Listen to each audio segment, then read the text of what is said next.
Hey there, welcome to Cleaning Up History, where my goal is preservation of headstones and cemeteries and telling forgotten stories of the past.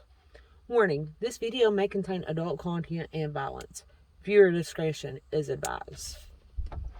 So if you guys are normal subscribers and you watch my videos on a regular basis, you'll know that last week in my last video, I mentioned that I was working on one of the worst murder stories I've came across yet.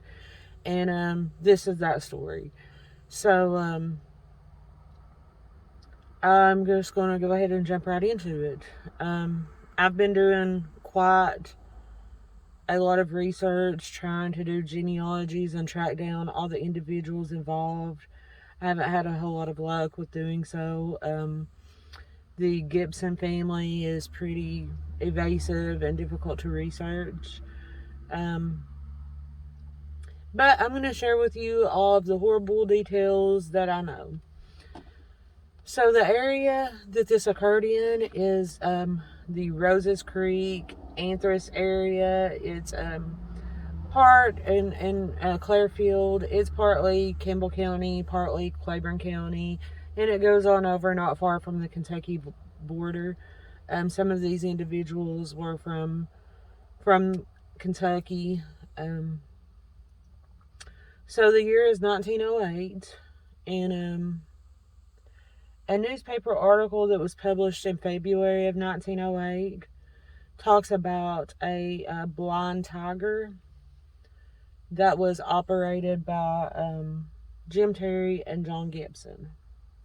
Now, I don't know if it's just me or not, but I had no idea what a blind tiger was, so I had to look it up. So a blind tiger is something similar to a speakeasy. It was a place where alcohol was dispensed illegally, and the name originated from establishment who would sell tickets, I guess you could say, to an imaginary animal, and with that you got alcoholic beverages, and so they were named the Blind Tiger. So you were going to see the quote unquote blind tiger, when in reality you were just going to drink. And I had to look that up. I had no idea what a blind tiger was. But anyway, Mr. Terry and Mr. Gibson, in February, there was an article published about the blind tiger they were operating and how that they needed to be shut down, that it was causing all kinds of issues in the area. And I guess this continued to go on for quite some time.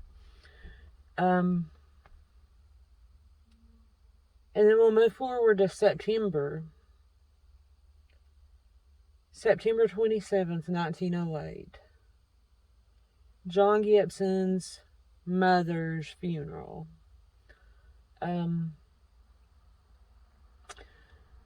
From what I can gather from all these articles, John showed up to his mother's funeral drunk. And it said that he had just came from the Blind Tiger and he was drunk. And Mr. Terry was there as well, John's distilling partner. And they had been having problems with one another. They weren't getting along. So John's drunk, and he continuously disrupts the preacher preaching his mother's funeral, arguing with Mr. Terry. And they're bickering back and forth. And keep in mind, this is in a church. And Reverend King is the preacher preaching this funeral. And eventually he gets fed up with John continuously disrupting the funeral service, and he called upon one of the deputy sheriffs to arrest John. The deputy sheriff's name was Archibald Thomas. A lot of the newspaper articles refer to him as Ed or Edward, and then one of them referred to him as Clinton. But I was actually able to track him down, and his name was Archibald C. Thomas, and he was a deputy sheriff in Claiborne County. At this point, is when everything just went horrible in the middle of this funeral service, and gunfire just started. And the deputy sheriff, he was shot and killed by Mr. Terry. And then there was also a member of the distillery group there. His last name was Allen, and he was shot and killed instantly. And George McKinney was also one of the moonshiners, or part of the Blind Tiger, and he was also killed during this incident. And Reverend King was shot in the head, and he passed away later that Sunday, and of his injuries. So we're at a funeral, and we have 4 people shot and killed. It says that John Gibson took multiple shots to his lower limbs, which later I learned was one of his legs. He got shot multiple times in one of his legs.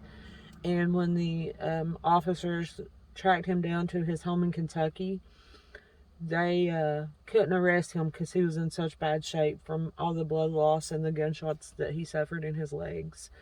So they just posted up there until Mr. Gibson was stable enough to remove from the home that he was in. And so at a funeral,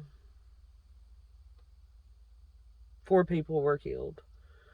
And then it says that after this event occurred, the people of Roses Creek, they formed a vigilance committee.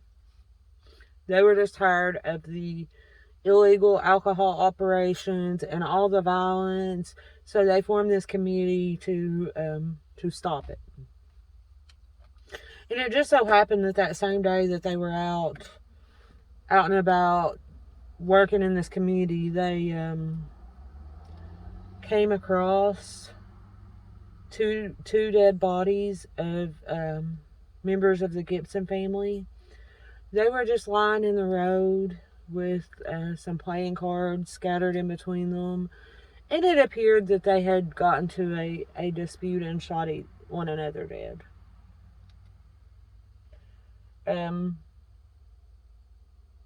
I personally don't buy that story, but I can't track down who any of these Gibsons were. I cannot find a Mrs. Gibson that passed away in 1908, or either of these 2 Gibson men that were found dead in the road in 1908. If any of you fellow Gibson researchers out there can help me answer these questions, I would greatly appreciate it, because I do have suspicions that this family is related to one of my Gibson lines. And so if any of you guys have information on John Gibson, which his name may not have been John, because I noticed in all of these articles a lot of the names were incorrect.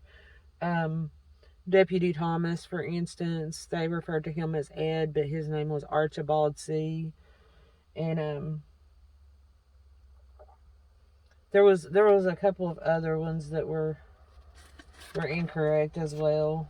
That I found their death certificate. They died on this day, September 27th, 1908, and their cause of death was gunshot wound. So I'm pretty certain that Archibald Thomas is the Ed Thomas, the deputy sheriff that's referred to in these newspaper articles. So if any of you guys know a Gibson who lived it actually said that Gibson lived on the Kentucky side, and his distillery or Blind Tiger was on the Kentucky-Tennessee line. And the 2 Gibson boys that were found dead in the road, they were John Gibson's cousins. If any of you guys have any information on these Gibsons, please share that with me, because I can't find anything. I've looked for a couple of days, and I'm just at a loss. So 4 deaths at a funeral. Um, that's the craziest story I've came across yet. And the poor preacher, he's buried there at the church cemetery. It's actually, the church is actually what is now New Buffalo Missionary Baptist Church. And he's buried there in that cemetery. His name was George J. King. And his lifespan was 1865 to September 27th, 1908, when he was shot and killed in his church.